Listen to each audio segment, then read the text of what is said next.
Salam jumpa untuk anak-anak yang terkasih.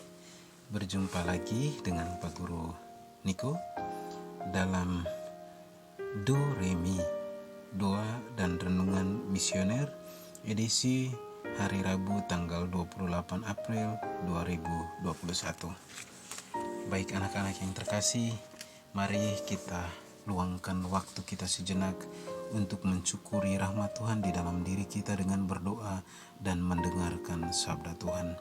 Mari kita hadirkan Tuhan melalui doa dalam nama Bapa dan Putra dan Roh Kudus. Amin. Tuhan Bapa di surga, Engkau mengajarkan banyak hal kepada kami hanya dengan tujuan agar hidup kami baik di bumi ini. Semoga kami menuruti perintah-perintah-Mu dan menjauhi larangan-Mu. Amin. Dalam nama Bapa dan Putra dan Roh Kudus. Amin. Baik anak-anak yang terkasih, hari ini Tuhan menyapa kita melalui Injil Yohanes pasal 12 ayat 44 sampai 50. Mari kita sama-sama mendengarkannya. Semoga Tuhan beserta kita sekarang dan selama-lamanya. Inilah Injil Yesus Kristus karangan Santo Yohanes. Dimuliakan Tuhan. Firman Yesus yang menghakimi. Tetapi Yesus berseru, katanya, "Barang siapa percaya kepadaku, ia bukan percaya kepadaku, tetapi kepada Dia yang telah mengutus aku. Dan barang siapa melihat aku, ia melihat Dia yang telah mengutus aku. Aku telah datang ke dalam dunia sebagai terang, supaya setiap orang yang percaya kepadaku jangan tinggal di dalam kegelapan. Dan jikalau seorang mendengar perkataanku tetapi tidak melakukannya, aku tidak menjadi hakimnya. Sebab aku datang bukan untuk menghakimi dunia, melainkan untuk menyelamatkannya. Barang siapa menolak aku dan tidak menerima perkataanku, ia sudah ada hakimnya, yaitu firman yang telah kukatakan. Itulah yang akan menjadi hakimnya pada akhir zaman. Sebab aku berkata-kata bukan dari diriku sendiri, tetapi Bapa yang mengutus aku. Dialah yang memerintahkan aku untuk mengatakan apa yang harus aku katakan dan aku sampaikan. Dan aku tahu bahwa perintahnya itu adalah hidup yang kekal. Jadi apa yang aku katakan, aku menyampaikannya sebagaimana yang difirmankan oleh Bapa kepadaku. Demikianlah sabda Tuhan. Terujilah Kristus. Baik anak-anak yang terkasih, bacaan Injil Yohanes tentang firman Yesus yang menghakimi. Kalau dengar kata menghakimi agak sedikit bagaimana begitu ngeri-ngeri, takut-takut gitu, seperti orang dihakimi karena membuat kasus pelanggaran atau karena membuat tindakan kriminal. Tidak, Yesus tidak menghakimi, Tuhan tidak menghakimi kita sedemikian itu. Baik anak-anak yang terkasih, di dalam kehidupan manusia, kehidupan kita setiap hari, kita kenal adanya aturan yang dibuat agar hidup manusia dapat berjalan baik. Contoh, kalau di jalan raya kan ada lampu lalu lintas merah, kuning, hijau, dan manusia seluruh muka bumi ini sudah tahu merah itu artinya apa, hijau itu artinya apa, kuning itu artinya apa. Tidak ada orang bilang, merah itu jalan, coba kau jalan, kecelakaan, tabrak. Aturannya merah, berhenti, kendaraan harus berhenti, dan rambu yang lain. Baik anak-anak yang terkasih, di balik aturan itu tentunya ada sanksi yang siap diterima jika manusia melanggarnya. Seperti melanggar lampu lalu lintas, siap untuk ditilang Pak Polisi. Baik anak-anak yang terkasih, setiap aturan yang dibuat tentunya mempunyai tujuan yang baik bagi hidup manusia, supaya hidup manusia tertata baik. Tetapi namanya manusia, masih ada saja yang hidupnya tidak sesuai aturan itu. Anak-anak yang terkasih, adakah aturan yang harus anak-anak patuhi atau laksanakan di rumah? Bapak mama ada buat aturan ke tidak untuk kalian di rumah? Jangan bilang karena saya sudah besar, saya sudah dewasa jadi tidak perlu diatur-atur. Tidak bisa begitu Pasti masih ada hal-hal yang diatur oleh orang tua. Tujuannya baik untuk kehidupan kita di masa yang akan datang. Apakah pernah anak-anak diberikan sanksi, dihukum karena melanggar aturan-aturan itu? Anak-anak yang terkasih, sabda Yesus hari ini mengingatkan kita tentang melaksanakan perintah Tuhan dan menjauhi larangannya. Nah, bahasanya begitu, melaksanakan perintah Tuhan dan menjauhi larangannya. Apa saja perintah Tuhan, apa saja larangan Tuhan, anak-anak sudah tahu. Ada 10 perintah Allah, ada 5 perintah gereja, ada 2 hukum cinta kasih, dan masih banyak lagi. Perintah Allah yang disampaikan Yesus demi kita manusia. Karena memang demikianlah tujuan Yesus hadir. Dia berkata-kata, mengajar, memberikan mujizat, melakukan mujizat dan banyak hal yang lain demi manusia, keselamatan manusia, agar kita bisa hidup. Bahasanya Yesus, bagi orang yang mendengar apa yang dikatakannya, ia akan hidup dalam terang, bukan tinggal dalam kegelapan. Baik, ini soal terang dan gelap. Yang model bagaimana? Ini bukan berarti bahwa setiap hari itu kita harus nyalakan lampu atau senter, jadi siang terang juga harus bawa senter, bawa lampu supaya jangan gelap. Bukan seperti itu.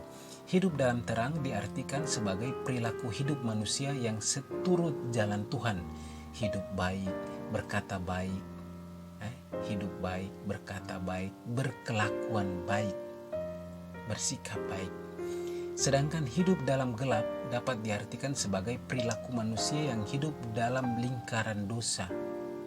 Karena kata-katanya, perbuatan, sikap, tindakan jauh dari jalan Tuhan. Baik anak-anak yang terkasih, ingat bahwa Tuhan tidak pernah menghukum manusia karena manusia berbuat dosa, tidak. Dalam bacaan tadi juga tidak. Tuhan tidak menghukum, tapi sabda itu yang akan menentukan hukuman bagi kita sendiri. Tuhan akan selalu memanggil kita, meminta kita kembali hidup pada jalannya. Sekarang tinggal maunya kita manusia, apakah kita percaya lalu kembali hidup ke jalannya atau tidak. Anak-anak yang Tuhan Yesus kasihi, anak-anak pasti sudah tahu apa saja perintah Tuhan untuk kita laksanakan. Saya tadi sudah sedikit sampaikan di bagian awal, saya ingatkan sekali lagi. Ada satu dari sekian banyak hukum perintah Tuhan.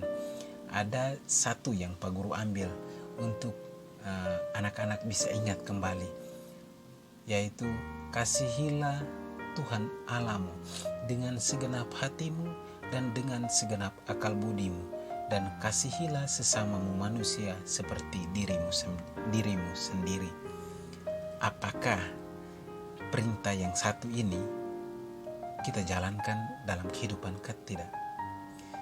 Bagaimana saya bisa mencintai Tuhan kalau kegiatan ke gereja, ibadah kombas, ikut sekami itu dilihat sebagai sebuah keharusan? Saya harus ikut sebagai macam aturan, ikut aturan, harus pergi, bukan kebutuhan. Jadi harus dibedakan ya. Kalau kita mencintai Tuhan, maka kegiatan rohani, doa, ibadah, perayaan-perayaan Ekaristi itu adalah kebutuhan iman kita, bukan kewajiban iman, itu kebutuhan iman kita. Maka lakukanlah itu sebagai bentuk kebutuhan iman kita. Lalu soal mencintai sesama seperti mencintai diri sendiri. Bagaimana saya bisa mencintai sesama, mencintai orang lain, mengasihi orang lain? Mencintai dalam arti bukan jatuh cinta, bukan. Melakukan tindakan kasih, ya. Melakukan tindakan kasih kepada orang lain seperti saya melakukan tindakan kasih untuk diri sendiri. Maksudnya itu bukan cinta dalam arti yang itu. Bagaimana saya bisa mengasihi, mencintai diri saya, mencintai diri orang lain kalau diri saya saja kacau balau, kalau diri saya saja saya tidak bisa atur? Maka ada bahasa yang mengatakan begini, sebelum atur orang lain, atur diri sendiri dulu. Itu yang sebenarnya ada makna di balik mencintai sesama seperti mencintai diri sendiri. Jadi lakukanlah yang baik untuk dirimu sendiri sebelum engkau melakukan yang baik untuk orang lain. Karena perbuatan baik yang kita buat untuk orang lain itu merupakan cerminan perbuatan baik dari dalam diri kita sendiri. Jangan perbuatan baik itu hanya sekedar menjadi topeng. topeng, tahu tuh? Topeng itu artinya dia menutupi wajah aslinya, lalu dia menampilkan yang itu. Jadi lakukanlah itu sebagai bentuk rasa kasih kepada orang lain. Demikianlah anak-anak akan mengasihi diri anak-anak sendiri. Baik anak-anak yang terkasih, jadi sabda Tuhan hari ini mengingatkan kita tentang melaksanakan perintah Tuhan dan menjauhi larangannya. Ingat bahwa sabda Tuhan itu juga ada di dalam mulut Bapa dan Mama di rumah. Karena Bapa dan Mama adalah wakil Tuhan bagi kita di bumi ini, maka perkataan-perkataan baik, perintah-perintah yang baik yang datang dari orang tua itu adalah perintah Tuhan yang harus anak-anak juga patuhi, lakukan di dalam kehidupan setiap hari. Karena tujuannya satu, demi kebaikan di masa yang akan datang. Kalau di dalam Injil, demi kehidupan kekal di hari yang akan datang. Semoga kita semua boleh menjadi anak-anak Tuhan yang patuh melakukan kehendak Tuhan dalam kehidupan kita sehari-hari, supaya kehidupan kekal yang dijanjikan Tuhan kelak kita semua boleh mendapatkannya. Semoga demikian. Amin. Baik anak-anak yang terkasih, marilah kita mengisi hari kita, mengisi kehidupan kita, pekerjaan-pekerjaan kita di hari ini dalam semangat kasih Tuhan, karena yang kurangnya akan Tuhan tambahkan di dalam hidup kita. Mari kita berdoa dalam nama Bapa dan Putra dan Roh Kudus. Amin. Tuhan, Engkau mengingatkan kami tentang melaksanakan perintah dan menjauhi larangan-Mu, karena dengan demikian kehidupan kekal bagi kami akan kami peroleh di dalam Dikau. Semoga hidup kami di bumi ini sesuai dengan kehendak-Mu. Amin. Dalam nama Bapa dan Putra dan Roh Kudus. Amin. Salam sehat untuk kalian semua.